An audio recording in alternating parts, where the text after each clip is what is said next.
大型で非常に強い台風14号の目をカメラが捉えました。午後2時前です。台風の中心が見えてきました。中心付近は低い雲で渦を巻いています。名古屋大学の坪木和久教授らは今日午後2時ごろ、航空機に乗って台風14号の目に到達しました。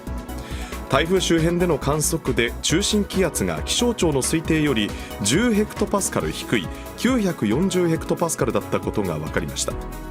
研究チームは取得したデータを気象庁と共有し、予測向上などに貢献したいとしています。